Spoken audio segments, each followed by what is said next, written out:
สบายดีทุกคนเนาะหลังจากที่ว่าเมื่อกี้เนาะน้องสาวเบต้าเพิ่นออกไปเนาะหลังจากเรียนเทคนิคกับดีเคนำไปเนาะแจกให้1เทคนิคเนาะกะออกเด้อ1,000เหรียญไปเสมอเนาะแต่ว่าเดี๋ยวมาเบิ่งกันเนาะสิให้โอกาสออกอีกหนึ่งหอมว่าสิวินหรือสิเสียเนาะแต่ถ้าเสียก็เสียเอาลงเนาะจะได้ฮู้ว่าให้หลายคนฮู้ว่าผู้สาวงามก็เทศเสียเหมือนกันเด้อมื้อนี้มีจันบิลลี่สุดหล่อกับจันสิพรนะมีแต่คนหล่อๆมาขับผู้สาวมาได้เต็มคนห้องกันนะวันนี้มีหลายคนเติบวันนี้นะนี่น้องสาวเพิ่นมาเฮียนละนี่เดี๋ยวสิให้เพิ่นออกใหม่จักหน่อยเนาะใครที่อยากเฮียนครับสาวงามแล้วทักหาน้องสาวเพิ่นได้สาวเบต้าพร้อมแล้วบ่พร้อมเนาะเพิ่นว่าเดี๋ยวหอมนี่แก้มือเนาะสิได้ก็สิเอาลงเสียก็สิเอาลงเด้อเอาลงให้เห็นแล้วว่าสาวงามกระเทศเสียเด้อโบแมนแต่เขาผู้ขี้ร้ายกระเทศเสียได้ทุกคนนี่ออเดอร์1,000เหรียญเอาใหม่เนาะเมื่อกี้เสมอเนาะเดี๋ยวขอสีโบเซียว่าเสมอนี่เสมอจริงเนาะเมื่อกี้เนาะออกไป1,000เหรียญแล้วก็เสมอ1,000กับ10เหรียญเมื่อกี้เสมอเนาะเน็ตจากซ่าหน่อยนึงบ่เป็นยังเนาะเดี๋ยวแป๊บนึงเพราะว่าช่วงนี้เน็ตมันซ่านะเดี๋ยวเกี่ยมรุ่นเ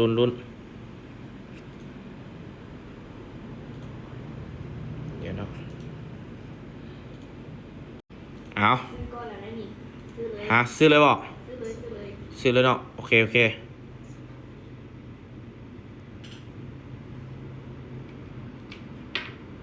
ออกบ่ออกเลยเนาะโอเคนี่1,000เหรียญเนาะเพิ่นว่าซื้อเลยเพิ่นว่า1,000กับ10เหรียญเนาะจัดเลยเนาะนี่เบิ่งจอน้อยก็ได้เนาะ1,000กับ10เหรียญเนาะเพิ่นว่าซื้อเนาะมาเบิ่งกันเนาะ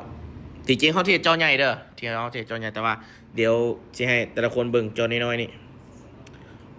เอาลุ้นนำกันเด้อขึ้น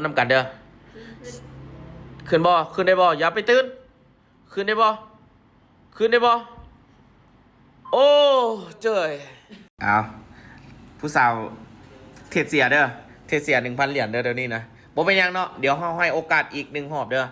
เดี๋ยวให้โอกาสอีก1หอบเนาะสำหรับผู้สาวงามเนาะเฮามีโอกาสให้ตลอดเด้อคำคมของจันบิลลี่เนาะเดี๋ยวนำเอามาใส่เนาะเดี๋ยวให้เครดิตจันบิลลี่นิดนึงเนาะเดี๋ยวจัดไปเลย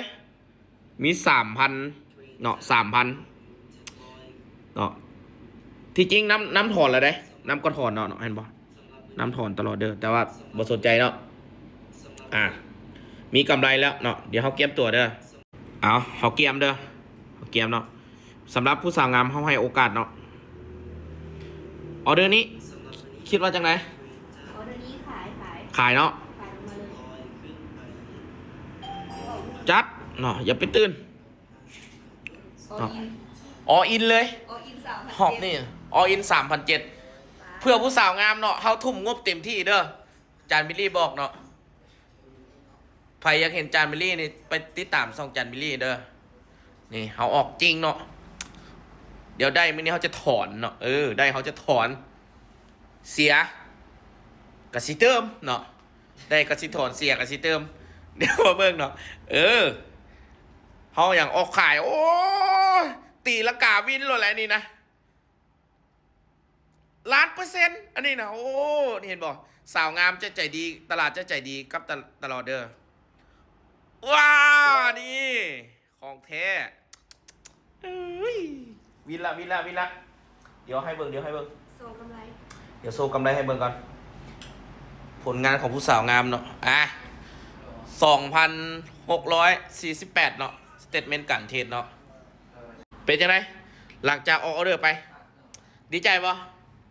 เดี๋ยวเขาจะถอดเนาะเดี๋ยวเจ้าหน้าที่จะถอดเด้อโอ้เบิ่งนะ